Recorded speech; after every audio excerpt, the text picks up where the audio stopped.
नमस्कार दोस्तों, रामायण कथा में आपका स्वागत है।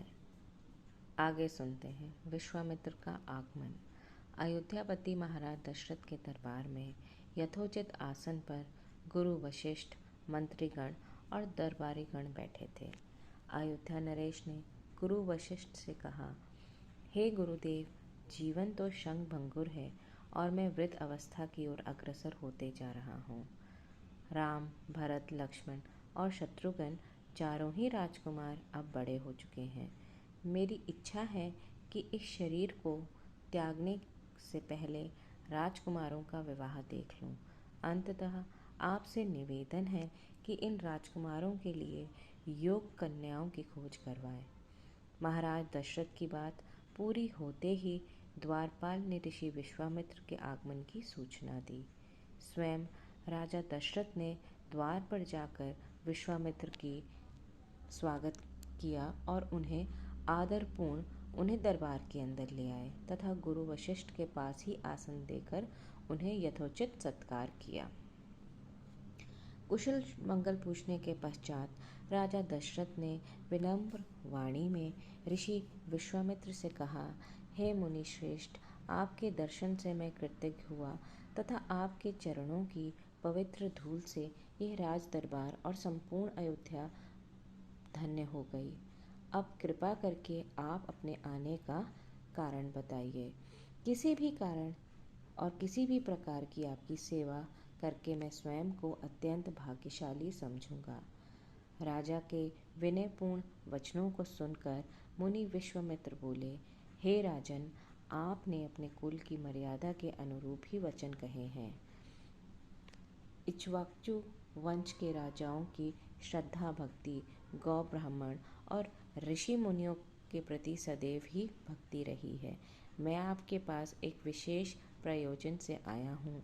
समझिए कि कुछ मांगने के लिए ही आया हूँ। यदि आप मुझे वांछित वस्तु देने का वचन दें तो मैं अपनी मांग आपके सामने प्रस्तुत करूँ।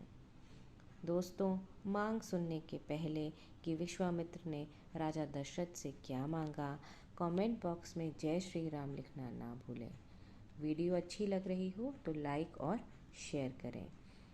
आपके वचन ना देने की दिशा में मैं बिना कुछ मांगे ही वापस लौट जाऊंगा। महाराज दशरथ ने कहा, हे ब्रह्म ऋषि, आप निसंकोच अपनी मांग रखें। संपूर्ण विश्व जानता है कि रघुकुल के राजाओं का वचन ही उनकी प्रतिज्ञा होती है। आप मांगो तो मैं अपना शीश काट कर भी आपके चरणों में रख सकता हूँ। उनके इन वचनों से आश्वस्त ऋषि विश्वामित्र बोले, राजन, मैं अपने आश्रम में एक यज्ञ करा रहा हूँ। इस यज्ञ की पूर्णाहुति के बीच मारीच और सुबाहु नाम के दो राक्षस आकर रक्त, मांस आदि अपवित्र वस्तुएं यज्ञ वेदी में फेंक देते हैं। इस प्रकार यज्ञ पूर्ण हो ही नहीं पाता। ऐसे वे अनेकों बार कर चुके हैं। मैं उन्हें अपने तेज से श्राप देकर नष्ट भी नहीं कर सकता, क्योंकि यज्ञ करते समय क्रोध करना वर्जित है। मैं जानता हूँ कि आप मर्यादा का पालन करने वाले हैं, ऋषि मुनियों की हितैषी एवं प्रजावत्सल राजा हैं।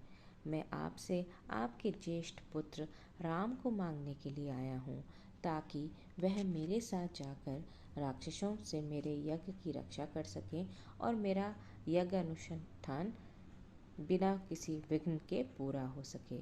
मुझे पता है कि राम आसानी के साथ उन दोनों का संहार कर सकते हैं। अंततः केवल 10 दिनों के लिए राम को मुझे दे दीजिए। कार्य पूर्ण होते ही मैं उन्हें सकुशल आपके पास वापस पहुंचा दूंगा। विश्वामित्र की बात सुनकर राजा दशरथ को अत्यंत विषाद हुआ। उन्हें लगने लगा कि अभी वो मूर्छित हो जाएंगे। फिर स्वयं को संभाल कर उन्होंने कहा, मुनिवर, राम अभी बालक हैं। राक्षसों का सामना करने के लिए उन्हें अभी संभव नहीं होगा। आपकी यज्ञ की रक्षा के लिए मैं स्वयं ही जाने को तैयार हूँ। विश्वामित्र बोले, राजन, आप तिनक भी संदेह न करें कि राम उनका सामना नहीं कर सकते।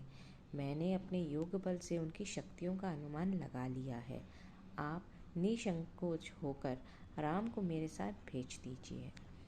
इस पर राजा दशरथ ने उत्तर दिया, हे मुनिश्रेष्ठ, आपने अभी तक किसी राक्षस के माया प्रचंड को नहीं देखा है और उसे इस प्रकार के युद्ध का अनुभव भी नहीं है। जब से उसने जन्म लिया है, मैंने उसे अपनी आंखों के सामने से कभी ओझल भी होने नहीं दिया। उसके वियोग से मेरे प्राण निकल जाएंगे। आपसे विनय है कि कृपा करके मुझे अपने साथ चलने की अनुमति दें। पुत्र मोह से ग्रस्त होकर राजा दशरथ को अपनी प्रतिज्ञा से विचलित होता देख ऋषि विश्वामित्र आवेश में आ गए। उन्होंने कहा, राजन, मैं नहीं जानता था कि रघुकुल में अब प्रतिज्ञा पालन करने की परंपरा समाप्त हो गई है। यदि जानता होता तो मैं कदापि नहीं आता। लो, अब मैं चला जाता हूँ। बात समाप्त होते होते उनका मुख क्रोध से लाल हो गया।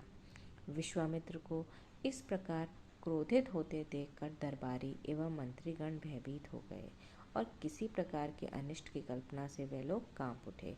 गुरु वशिष्ठ ने राजा को समझाया, हे राजन, पुत्र के मुंह में ग्रस्त होकर रघुकुल की मर्यादा, प्रतिज्ञा पालन और सत्यनिष्ठा को कलंकित मत कीजिए। मैं आपको परामर्श देता हूँ कि आप राम के बालक होने की बात को भूलकर एक निशंक होकर राम को मुनिराज के साथ भेज दीजिए। महामुनिम अत्यंत विद्वान, निधि निपुण और अस्त्र शस्त्र से ज्ञाता हैं। मुनिवर के साथ जाने से राम को किसी भी प्रकार का अनिष्ट हो ही नहीं सकता। उल्टे वे इनके साथ रह के शस्त्र विद्याओं में अत्यधिक निपुण हो जाएंगे तथा उनका कल्याण ही होगा।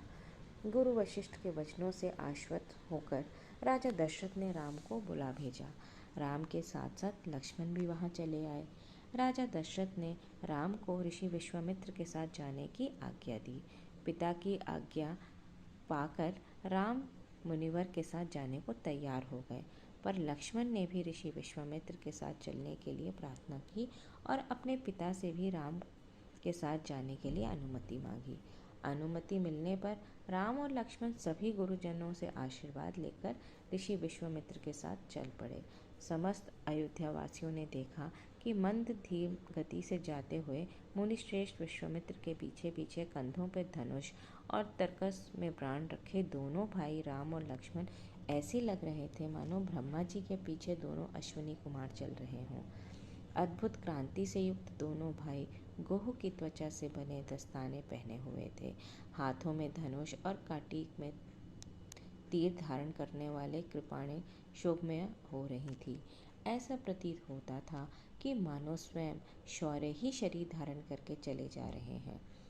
लता विपणों से मध्यम से होते हुए 6 कोस लंबा मार्ग पार करके वे पवित्र सरयू नदी के तट पर पहुंचे। मुनि विश्वामित्र ने स्नेह युक्त मधुर वाणी में कहा, हे वत्स, अब तुम दोनों सरयू के पवित्र जल से आचमन, स्नान आदि करके अपनी थकान दूर कर लो, फिर मैं तुम्हें परीक्षण दूंगा। सर्वप्रथम मैं तुम्हें बला और अति बला नामक विद्याएं सिखाऊंगा। इन विद्याओं के विषय में राम के द्वारा जिज्ञासा प्रकट करने पर ऋषि विश्वामित्र ने बताया, ये दोनों ही विद्याएं असाधारण हैं। इन विद्याओं में पारंगत व्यक्तियों की गिनती संसार के श्रेष्ठ पुरुषों में होती है। विद्वानों ने उन्हें समस्त विद्याओं की जननी बताया। इन विद्याओं को प्राप्त करके तुम भूख और प्यास पर विजय पा लोगे।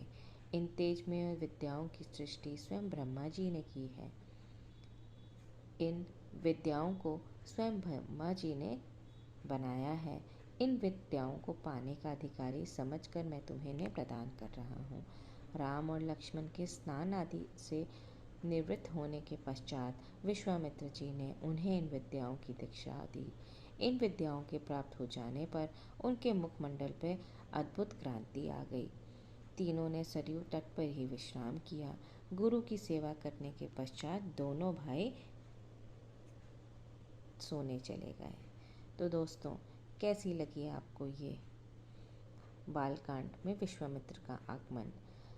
अच्छा लगा हो तो लाइक और शेयर ज़रूर करें और हमें कमेंट करके बताएं। अगले वीडियो में जानेंगे कामदेव का आश्रम में क्या हुआ। तब तक अपना ध्यान दीजिए। धन्यवाद।